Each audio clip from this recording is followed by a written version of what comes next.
আসসালামু আলাইকুম। আমি মোহাম্মদ মাহবুবুল আজম, প্রভাষক, mathematics, Samaskar Abu Taleb degree college. Samaskar Abu Taleb degree কলেজের পক্ষ থেকে অনলাইন ক্লাসে আপনাদের সবাইকে স্বাগত। প্রিয় শিক্ষার্থীরা, আমরা গতদিন ম্যাট্রিক্সের উপর দুটো লেকচার দিয়েছিলাম। ম্যাট্রিক্সের শুধু বর্গ ম্যাট্রিক্সের শুধু বাদ আছে, বাকিটা আমরা আজকে নির্ণায়কটা আলোচনা করব। কারণ নির্ণায়ক না পারলে বর্গ ম্যাট্রিক্স হবে না, এজন্য নির্ণায়ক শেষ করার পর আমরা বর্গ ম্যাট্রিক্স নিয়ে আলোচনা করব। প্রথমে আসা যাক নির্ণায়কের সংজ্ঞা। নির্ণায়ক কী? আমরা কিন্তু এর আগের ক্লাসে বলছি যে কতগুলো সংখ্যাকে আয়তকার বা স্তম্ভ আকারে সাজিয়ে বিশেষ কোনো পদ্ধতির মাধ্যমে সমাধান করাটাই হচ্ছে ম্যাট্রিক্স। আর এখানে আমরা বলবো যে যে নিয়মের মাধ্যমে কোনো বর্গ ম্যাট্রিক্সের একটা নির্দিষ্ট মান পাওয়া যায় সেই নিয়মটাই হচ্ছে নির্ণায়ক।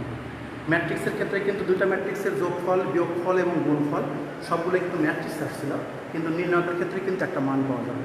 সেজন্য বলা হচ্ছে যে নিয়মের মাধ্যমে কোনো বর্গ ম্যাট্রিক্সের একটা নির্দিষ্ট মান পাওয়া যায় সেটাকে বলবো আমরা নির্ণায়ক। অর্থাৎ নির্ণায়ক সমাধান করলে পরে কিন্তু একটা মান আসবে। নির্ণায়ক সমাধান করলে কি আসবে? একটা মান আসবে।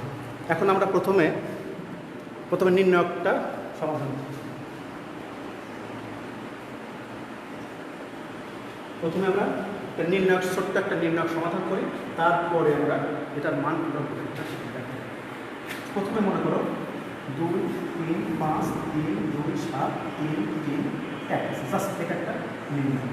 নির্ণায়কটাকে ডি দ্বারা প্রকাশ করা হয়। নির্ণায়কের ইংরেজি শব্দ হচ্ছে ডিটারমিনেন্ট। ডিটারমিনেন্টের প্রথম অক্ষর হচ্ছে ডি, এই জন্য নির্ণায়কটা আমরা ডি দ্বারা প্রকাশ করি। আর নির্ণায়কের চিহ্ন হচ্ছে এক টান দেওয়া থাকে, সেটা নির্ণায়ক। কিন্তু এরকম যদি থাকে তখন কিন্তু সেটাকে আমরা ম্যাট্রিক্স বলছি, কিন্তু এখন এক টান দেওয়া থাকতে পারে, ওটাই যখন এক টান থাকতে পারে সেটাকে আমরা নির্ণায়ক বলি।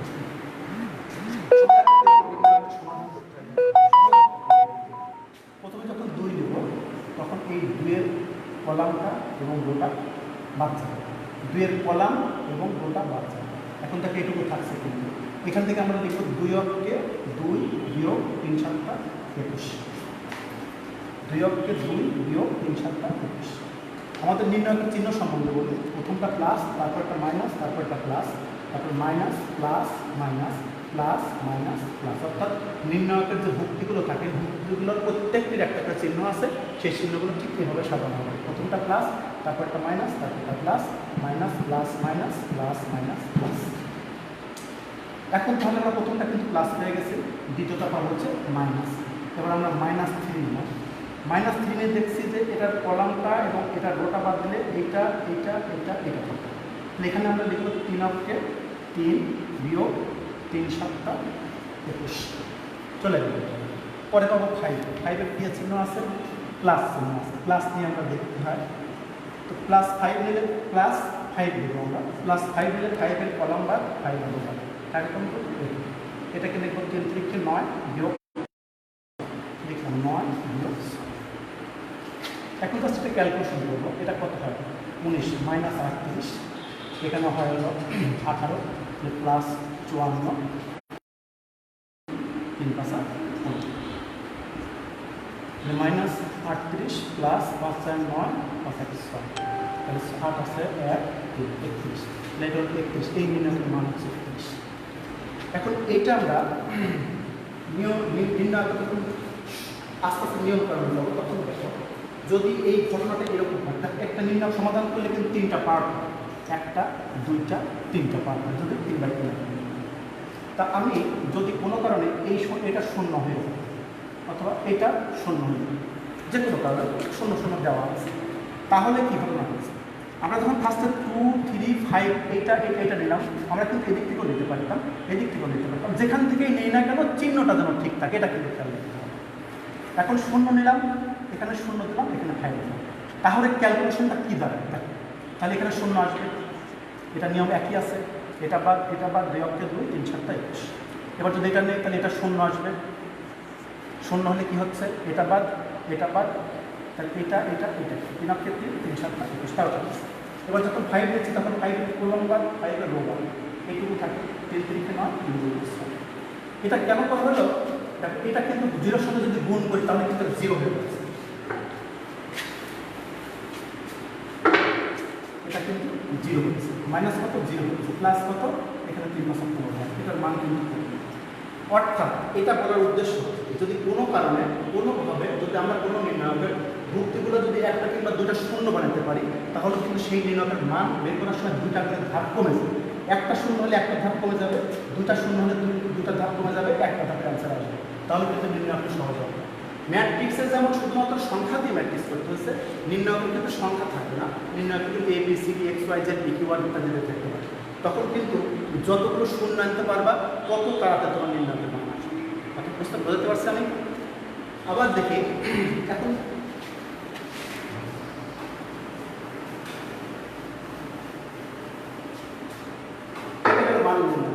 এখন দেখবো আমরা নির্ণায়কের অনুরাশি বা সহগুণক কাকে বলে। নির্ণায়কের অনুরাশি বা সহগুণক খেয়াল করি। আবার একটা ম্যাট্রিক্স দেওয়া আছে, সরি নির্ণায়ক দেওয়া আছে 3 5 3 1 1 1 0 অর্থাৎ 2 1 4 সেম। এটা কিন্তু একটা নির্ণায়ক দেওয়া আছে। দেখো আমি বলবো 2 এর অনুরাশি, এটাকে কিন্তু আর একটা সুন্দরভাবে লেখা যায় A11 A12 A13 A21 A22 A23 A31 A32 A33। এটার অর্থটা কি? A11 যখন বলবো তার মানে হচ্ছে রোড দিক থেকে 1, কলামের দিক থেকে 1। দেখো এইটা আর এইটা, এইটা আর এইটা, তাহলে কি হয়? 2 হয় না? এবার 2 এর অনুরাশি দেখো কত হয়? A11 অর্থাৎ 2 এর অনুরাশি, 2 এর কলাম বাদ রো বাদ দেবো, 2 এর কলাম বাদ দেবো, থাকে কত? 1 1 1 এই যেটা এটা করা গুণ করলে কত? 4 1 4 বিয়োগ 1 সমান 3। অর্থাৎ 2 এর অনুরাশি কত হলো? 3। 2 এর অনুরাশি 3। এইবার যদি বলি A12 অর্থাৎ 1 2 বলতে কোনটা? রো 1 কলাম 2, রো 1 কলাম 2, তাহলে কোনটা হচ্ছে? 3 হচ্ছে। এবার 3 এর অনুরাশি কত? 3 এর অনুরাশি হবে কত? 3 কলাম বাদ 3 রো বাদ কত থাকে? 3 1 2 4, 3 1 2 4। এটা সমান কত আসছে? 3 4 12 বিয়োগ 2, তার মানে কত? 10। অর্থাৎ A11 যখন নেব তখন এ ওই ভুক্তির কলাম এবং রো বাদ দিয়ে যেটুকু থাকবে তার নির্ণয় করতে হবে। যখন A12 নেব তাহলে রো 1 কলাম 2, রো 1 কলাম 2, এটা অনুরাশি 3। এটা অনুরাশি হবে এই রো এবং কলাম বাদ দেওয়ার পর 3 1 3 1 এখন গুণ করলে পরে দিতে হবে 6। তাহলে এই হচ্ছে অনুরাশি। এইভাবে তুমি যে কোনোটা অনুরাশি তুমি বের করতে পারবা। তুমি যদি মনে করো আমি A23 অনুরাশি বের করবো, A23 অনুরাশি কত? A23 বলতে কোনটা বুঝলি? এটা দেখো row 2, row 1 row 2 column 1 column 2 column 3, দেখো এইটা আসছে। এইটা অর্থাৎ 1 এর অনুরাশি সমান কত? 1 এর অনুরাশি তখন এটা বাদ এটা বাদ, অর্থাৎ রো বাদ এবং ওটা কলাম বাদ 2 3 2 থাকে, 2 3 2 থাকে। কত হবে? 2 থেকে 2 বিয়োগ 3 গুণ 6। সবসময় কিন্তু প্রতিটি নিচে নামবে এবং বিয়োগ 3 গুণ 6 কত হচ্ছে? -3 হচ্ছে। এইভাবে আমরা A11 A12 A21 A23 A33 পর্যন্ত প্রত্যেকটি 9টা ভুক্তি আমরা অনুরাশি বের করতে পারবো। কথা বুঝতে পারছো? তাহলে এই যে অনুরাশিগুলো বের করলাম, এখন আমরা দেখব হচ্ছে কি সহগুণকটা। অনুরাশির ইংরেজি শব্দ হচ্ছে মাইনার, আর সহগুণকের ইংরেজি শব্দ হচ্ছে কোফ্যাক্টর। তো এবার আমরা সহগুণকটা দেখি। সহগুণকটা খুবই সহজ। যখন আমরা কোনটা অনুরাশি বের করবো তার আগে কিন্তু তার চিহ্ন দেই নাই, যেরকম ছিল শুধুমাত্র ওইটাই দিয়েছি। কিন্তু যখন সহগুণক বের করবো তখন আমরা অনুরাশির আগে যথাযথ চিহ্ন ব্যবহার করবো। অর্থাৎ যথাযথ চিহ্ন বলতে আমরা কি বুঝি? যেমন মনে করো A11 2 এর অনুরাশি কোনটা? এটা। এখন 2 এর চিহ্ন ছিল কোনটা? এটা A11। আমরা কিন্তু চিহ্ন আগে বলছি plus minus plus minus plus minus plus minus plus. দেখো প্রত্যেকটি ভুক্তির কিন্তু চিহ্ন আছে। তাহলে A1 আমাদের চিহ্ন কত? প্লাস। সেখানে প্লাস চিহ্ন দিলেও চলবে, না দিলেও চলবে। এখন ধরো এরকম লিখতে পারি আমরা A11 অর্থাৎ 2 এর সহগুণক। সহগুণক কত হবে? 2 এর সহগুণক করব। তাহলে এটা বাদ 1 1 1 4 1 1 1 4। কিন্তু এর আগের চিহ্নটা কি? এর আগে প্রথমটার চিহ্ন কিন্তু প্লাস, এটা প্লাস চিহ্ন দিলাম। প্লাস চিহ্ন দিলেও চলবে, না দিলেও চলবে, তোমার দেখানোর জন্য আমি দিলাম। তাহলে কত হচ্ছে? 4 বিয়োগ 1, তাহলে কত হচ্ছে? 3। অর্থাৎ 2 এর সহগুণক বা কোফ্যাক্টর হচ্ছে কত? 3। এবার তুমি মনে করো আমি আরেকটা নিব A1 টু নিই, তাহলে A1 টু বলতে কোনটা বুঝি? দেখো এটা কিন্তু A1 টু বুঝি, রো 1 কলাম 2, তাহলে 3 বুঝি। 3 এর সহগুণ কত হবে? 3 এর রো বাদ দিই, 3 এর রো বাদ 3 এর কলাম বাদ, 3 1 2 4, 3 1 2 4। এইবার তার চিহ্নটা বসাও। দেখো A1 টুর চিহ্ন কত? A1 টুর চিহ্ন কত? মাইনাস। এখানে একটা মাইনাস দিয়ে দিলাম। মাইনাস দিয়ে দিলে এখন কি হচ্ছে? মাইনাস 3 4 12 বিয়োগ 2 সমান সমান কত? -10। তাহলে আমাদের অর্থাৎ 3 এর সহগুণক কিন্তু বেরোলো -10, 2 এর সহগুণক বা কোফ্যাক্টর বেরোবে 3। এরকম যদি তুমি আরেকটা নিই, আমরা মনে করি এবার আমি A32 নিই। 32 যখন নেব তখন কোনটা? দেখো 32 হচ্ছে এইটা, অর্থাৎ এইটা। তার মানে কি? 3 2 রো 3, রো 1 রো 2 রো 3, আর 2 হচ্ছে কলাম 2, কলাম 1 কলাম 2। কোনটা আসছে? এটা আসছে না? তো এইটার রো বাদ দিব, এটার কলাম বাদ দিব, কত থাকে? 2 5 3 1। লিখি আমরা 2 5 3 1। এইটা, এটার চিহ্নটা কি? 32 মানে কোথায় আছে? এখানে আছে। এই 32 চিহ্নটা কত? মাইনাস। তাহলে এখানে একটা মাইনাস চিহ্ন দিয়ে দেবো। মাইনাস দেওয়ার পর কত হয়? -2 বিয়োগ 15 সমান সমান কত? শুধু 10। অর্থাৎ A32 বলতে 1 এর সহগুণ। দেখো এটা কিন্তু 15 আসছে। এখন চিহ্নটা যদি তোমার হিসাব করতে খুব কষ্ট হয়, তাহলে চিহ্ন একটা সুবিধা আছে, একটা শর্টকাট বুদ্ধি আছে। দেখো এখানে A1 1 1 যোগ করলে কত হয়? 2। তো 2 হলে জোড় সংখ্যা যদি আসে তাহলে এখানে পজিটিভ আসবে, প্লাস আসবে। এখান থেকে 1 আর 2 এই দুটো যোগ করলে কত হয়? 3। 3 মানে কি? বিজোড় সংখ্যা, বিজোড় সংখ্যা মাইনাস আসবে। আবার দেখো এখানে 3 আর 2 যোগ করলে কত হয়? 3 আর 2 যোগ করলে 5 হয়। 5 এর জন্য কি আসবে? বিয়োগ, বিজোড়, বিজোড়ের জন্য মাইনাস আসবে। অর্থাৎ এই যে 1 1 1 2 1 3 1 4 1 2 1 2 2 2 3 এগুলো যদি যোগ করি, যদি জোড় আসে তাহলে আমরা পজিটিভ চিহ্ন দেব, আর যদি বিজোড় আসে তাহলে আমরা মাইনাস চিহ্ন দেব। এইভাবে আমরা আগায় যে 9টা ভর্তি আছে 3/3 আকারের ম্যাট্রিক্সে 9টা ভর্তি আছে, সেই ভর্তিগুলোর মান আমরা চিহ্নগুলো ব্যবহার করতে পারবো, এবং সেই চিহ্ন অনুসারে এই সহগুণক এবং অনুরাশি সবই আমরা বের করতে পারবো। আচ্ছা, এবার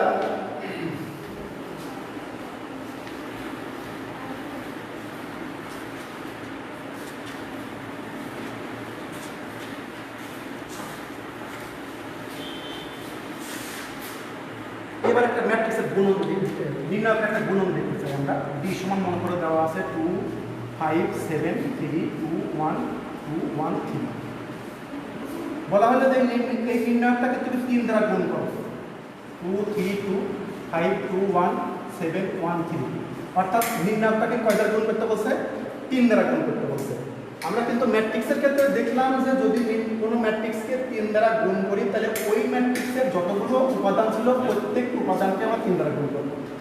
কিন্তু নির্ণয়ের ক্ষেত্রে তা হবে না। নির্ণয়ের ক্ষেত্রে নিয়মটা হচ্ছে যে কোনো একটা রো অথবা যে কোনো একটা কলাম কিন্তু 3 দ্বারা গুণ করবো। যেমন 3 2 6 3 5 15 3 7 21, বাকিগুলা কিন্তু গুণ করতে পারবো। অথবা তুমি এটা লিখতে পারবা 3 2 6 3 3 9 3 2 6, আর বাকিগুলো তুমি অপর করতে পারবে।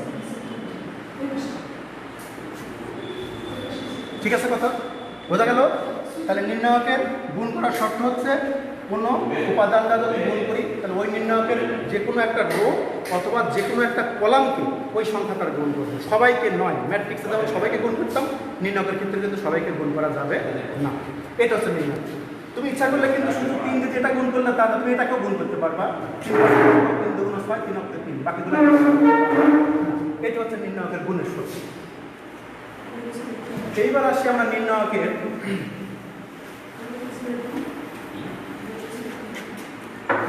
ধর্মাবলীতে আসি। দেখো কোন নির্ণায়কের এ বি সি 5 7 9 এরকম দেওয়া আছে। কোন নির্ণায়কের যদি 2টা কলাম অথবা 2টা সারি একই হয় তাহলে সেই নির্ণায়কের মান কিন্তু শূন্য হবে সবসময়। দেখো এই নির্ণায়কের কলাম এ বি সি, আর একটা কলাম আছে কলাম 1 এ বি সি, কলাম 2 এ বি সি। সুতরাং এই নির্ণায়কের মান কিন্তু শূন্য। আগে বলছি যে কোনো নির্ণায়কের দুইটা কলাম অথবা দুইটা রো যদি একই হয় তাহলে সেই নির্ণায়কের মান সবসময় শূন্য আসবে। এটা হচ্ছে নির্ণায়কের ধর্মাবলীর মধ্যে একটা। কেন হয় সেটা আমরা যখন বিয়োগ করবো তখন দেখাবো। আবার একটা নির্ণায়কের যদি একটা কলামের 3টা শূন্য আছে, 3টা ভুক্তি শূন্য, 2 5 3 9 3 2, তাহলে এটা কত হবে? এটার মানও কিন্তু শূন্য। যদি 3টা সদস্যই শূন্য হয় যে কোনো একটা রোতে অথবা যে কোনো একটা কলামে, তাহলেও কিন্তু সেই নির্ণায়কের মানটা শূন্য হবে। এইবার দেখো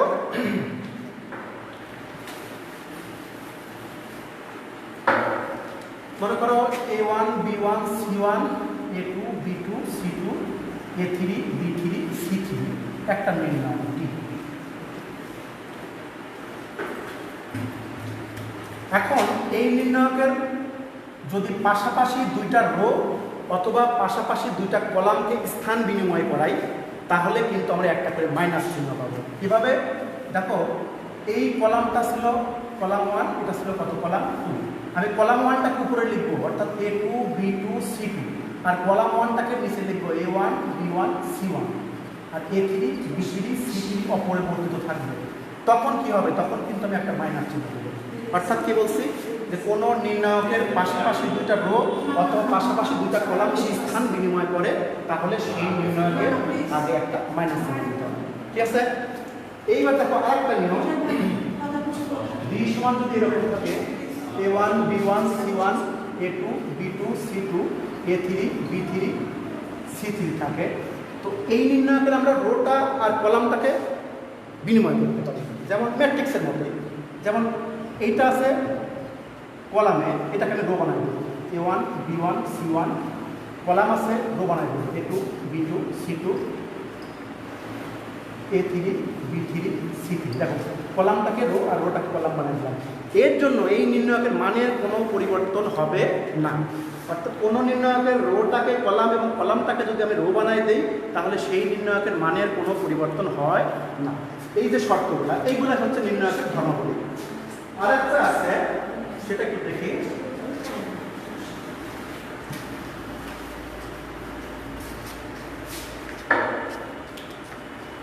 D সমান সমান করে এরকম আছে A B C A1 B1 C1 A2 plus K B2 plus K C2 plus K। যদি এরকম থাকে তাহলে আমি এই নির্ণায়কটাকে এরকম লিখতে পারবো A B C A1 B1 C1 A2 B2 C2।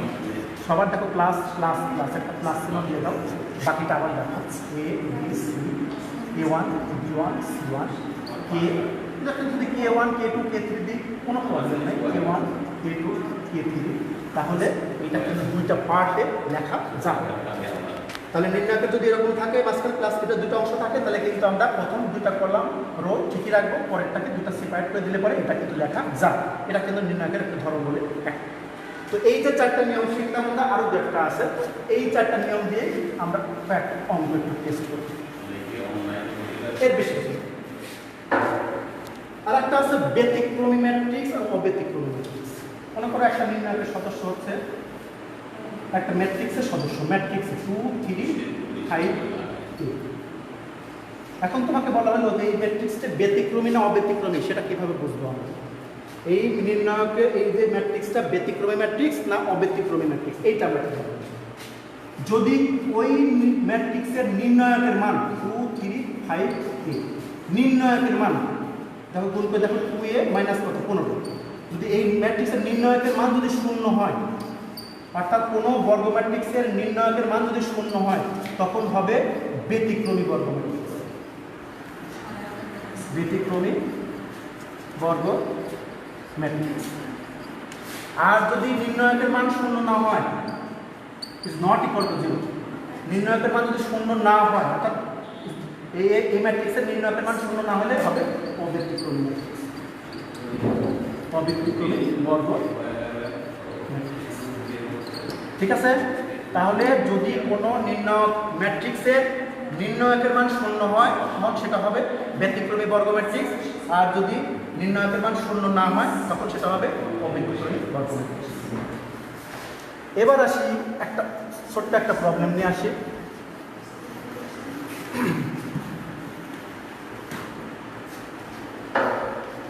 দেখো ছোট্ট একটা ফর্মুলা নিয়ে আসছি আমরা, যে প্রমাণ করো যে 111 ABC A cube B cube C cube সমান সমান, এটা তোমাকে প্রমাণ করতে বলছে। এই প্রমাণটা আমরা কিভাবে করতে পারি? প্রথমে যখন আমরা বলছিলাম যে একটা নির্ণয় সমাধান করতে 3টা ধাপ হয়, 3টা ধাপের যদি 2টা ধাপ আমরা শূন্য করতে পারি তাহলে কিন্তু 1 ধাপের ক্যালকুলেশন করতে হয়, যদি 1 ধাপ শূন্য করতে পারি তাহলে কিন্তু 2 ধাপের ক্যালকুলেশন করতে হয়। তো যদি 3 ধাপে ক্যালকুলেশন করতে হয় তাহলে কিন্তু নির্ণয়টা অনেক বড় হয়ে যাবে। তো আমরা এটাকে চেষ্টা করব এটাকে 0 0 আনার জন্য, অর্থাৎ 2টা ন্যূনতম শূন্য আনার জন্য। সেক্ষেত্রে আমরা কলাম থেকে কলাম অথবা রো থেকে রো বাদ দিতে পারি, বিয়োগ করতে পারি, কলাম থেকে কলাম এবং রো থেকে রো বিয়োগ করতে পারি। দেখো এখানে কিন্তু 1 আছে, এখানে 1 আছে, তাহলে এই কলামে কিন্তু একটা 1 আছে, এই কলামে কিন্তু একটা 1 আছে, এই কলামে একটা 1 আছে। কলাম থেকে যদি কলাম বাদ দেয় তাহলে কিন্তু একটা শূন্য পাওয়া, আর একটা শূন্য পাওয়া মানে তো একটা নির্ণয়কের 3 ধাপের 1 ধাপ কমপ্লিট হবে। তাহলে আমরা সেক্ষেত্রে লিখতে পারি এরকম, যেটা বাম পক্ষ করে নেব 1 1 1 A this is C A cube B cube C। এবার আমরা লিখতে পারি কলাম 1 ড্যাশ কলাম 1 বিয়োগ কলাম, অর্থাৎ কি কলাম 1 থেকে কলাম 2 বিয়োগ করব, যেটা হবে সেটা কলাম 1 এ বসাবো, যেটার উপর ড্যাশ থাকবে সেটা পরিবর্তন হবে, আর যেগুলোর উপর ড্যাশ থাকবে না সেগুলো পরিবর্তন হবে না। তাহলে কলাম 1 ড্যাশ অর্থাৎ কলাম 1টা পরিবর্তন হবে, আর কলাম 1 থেকে কলাম 2টা আমরা বিয়োগ করব। তো কলাম 1 বলতে কিন্তু এটা বুঝি, কলাম 2 বলতে কিন্তু এটা বুঝি। তো দেখো কলাম 1 থেকে কলাম 2 বাদ দিলে কি থাকে? 1 থেকে 1 বাদ দিলে 0, A থেকে B বাদ দিলে A মাইনাস B, আর A কিউব থেকে B কিউব বাদ দিলে A cube minus B cube. এইবার আসি আরেকটা লিখতে পারি আমরা, আবার কলাম 2 ড্যাশ কলাম 2 বিয়োগ কলাম 2 দেখতে পারি। তার মানে কি কলাম 2 তে বসাবো, অর্থাৎ কলাম 2টা পরিবর্তন হবে, কলাম 2 থেকে কলাম 3 বাদ দেওয়ার পর। তো কলাম 2 থেকে যদি কলাম 3 বাদ দেই তাহলে 0 B minus C B cube minus C cube, আর 1 C C কিউব। এখন দেখো এই নির্ণয়কের কিন্তু 2টা পার্ট শূন্য হয়ে গেছে, তার মানে কি 2টা পার্ট শূন্য হওয়া মানে কিন্তু নির্ণয়টা অর্ধেক চলে আসে। এইবার তাকে 0 বাদ দেবো, 0 বাদ দেবো 1 থাকে, 1 বাদ দিলে পরে কি হয়? যদি 1 নিই আমরা তখন এইটা বাদ এইটা বাদ, কলাম বাদ রো বাদ, কি থাকে? A minus B B minus C, এখানে A cube minus B cube লিখতে পারি A minus B into A square plus B plus B square, B cube B minus C cube লিখতে পারি B minus C into B square plus BC plus C square. একটা line gap করলাম। এইবার দেখো common নেওয়ার ব্যাপারে, আমরা কিন্তু বলছিলাম যে কোনো নির্ণয়কের যদি কোনো সংখ্যা দ্বারা গুণ করতে চাই তাহলে সেই নির্ণয়কের যে কোনো একটা রো অথবা যে কোনো একটা কলামকে গুণ করব। এখন কমন নেওয়ার ক্ষেত্রে সেই একই সিস্টেম, যদি কোনো নির্ণয়কের কোনো রো অথবা কোনো কলামের মধ্যে একই সংখ্যা থাকে বা একই জিনিস থাকে তাহলে সেটা আমরা কমন নিতে পারি। সেক্ষেত্রে দেখো এখানে A মাইনাস B আছে, এখানেও A মাইনাস B আছে, এই কলামের মধ্যে কিন্তু A মাইনাস B কমন আছে। আবার দেখো এই কলামের মধ্যে এখানে B মাইনাস C আছে, এখানেও B মাইনাস C আছে, তার মানে কি এই কলামের মধ্যে কিন্তু B মাইনাস সিটা কমন নেই। তাহলে কি থাকে? 1, এটা কমন নেওয়া হয়ে গেছে, এটা কমন নেওয়া হয়ে গেছে, তাহলে A square plus AB plus B square, এখানে 1, এখানে B square plus BC plus C square. দেখো এটা পাওয়া গেল। এইবার জাস্ট আর কোনো কাজ নাই আমাদের, এখন শুধুমাত্র নির্ণয়কের গুণ করে দেওয়া। এখানে গুণ করলে কি আসে? 1 এর সঙ্গে এটা গুণন বিয়োগ এটার সঙ্গে এটা গুণন, তাহলে কি হচ্ছে? B square plus BC plus C square minus এইটা A square minus AB minus B square, অর্থাৎ মাইনাস চিহ্ন সামনে থাকবে তাদের আমরা গুণ করে দিলাম। এখন কি হয়? এখন জাস্ট ক্যালকুলেশন, এটা কোনো কঠিন কোনো কাজ না, এখন জাস্ট ক্যালকুলেশন করে হয়ে যাবে। এটা এটা কাটবে, এখানে থাকবে C square minus A square থাকবে, আর এইটা আর এইটার মধ্যে থেকে আমরা কি কমন নিতে পারি? B কমন নিতে পারি, তাহলে কিন্তু C মাইনাস A থাকে, তাহলে A minus B B minus C, এখানে লিখতে পারি আমরা C plus A into C minus A, আর এখানে B into C minus A। এখানে দেখো A মাইনাস B তো আছেই, B মাইনাস C হবে, এই দুটো থেকে আমরা C মাইনাস এটা কমন নিয়ে নেব, তাহলে কী থাকে? এখানে এখানে থাকে C মাইনাস A কমন থাকে C plus A plus B।